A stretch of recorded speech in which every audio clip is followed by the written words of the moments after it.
On this lesson, we're going to create our second doodle, this time a bear.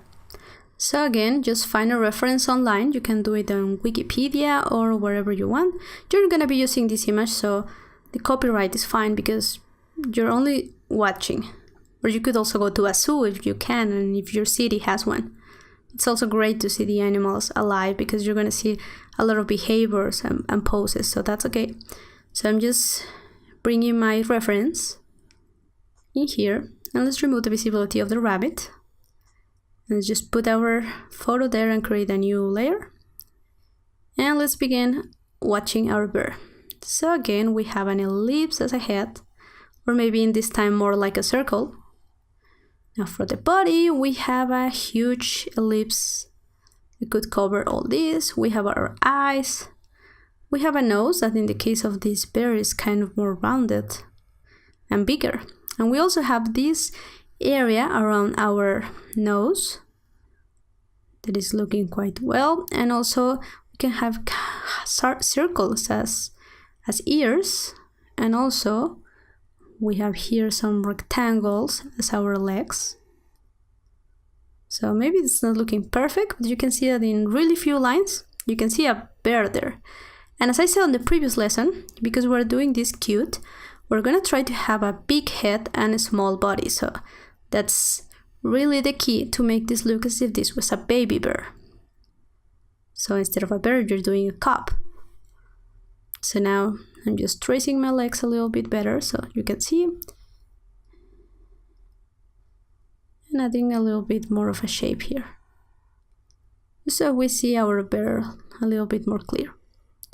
Now let's go and create our own version now that we have observed this. Let's make an ellipse as we did for the head. And now let's make the eyes, again, 2 little ellipses. Our nose that we can see here, quite a bigger ellipse. And this shape that it's, we don't see the mouth here on the photo, but we can make a little cute mouth and create that shape around our mouth and nose.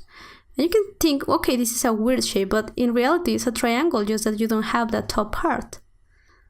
So again, everything just translates into simple shapes. These ears are circles, but I don't draw them completely because I know that half of that circle, or maybe kind of like a third, I'm not going to be able to see it. So I just do it like this, and I'll just make our body to be into here. And just as we did with the rabbit, we're gonna make this bear standing, so the body is going to be like this. And again, if you were to draw it completely, it could be a complete ellipse. Now for the legs, I'm just simply gonna be drawing ellipses instead of doing all that. And if I were to see the back of this leg, you could see that I could also see something like this ellipse. Now let's make our arms. We could do them as we did with the rabbit, or we could do them on the sides. So let's make little ellipses.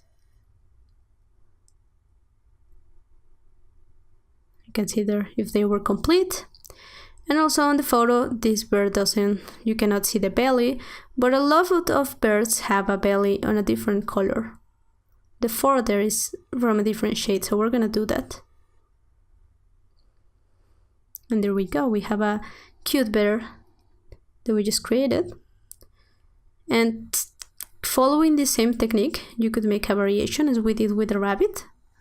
So let's say that, okay, instead of having the bear with a completely circular shape, let's go and do one that has the top part more or less as if this was a square with rounded bottom corners. Now let's add those circles on the top, the same big nose, and we can have our mouth, this one a little bit wider, and the shape that is on top of the nose, this could be a little bit wider. You don't have to do it as I did there, it could be a lot more, and have again a bear that is kind of standing or sitting actually. Or you could also draw these little legs, which in the end are just a rectangle and an ellipse, and have some little hands on the sides. And also you could do the inside of the ears if you prefer. And if you want to have a little bit more of an expression, you could add some eyebrows or something. So complete different character that it's coming from this.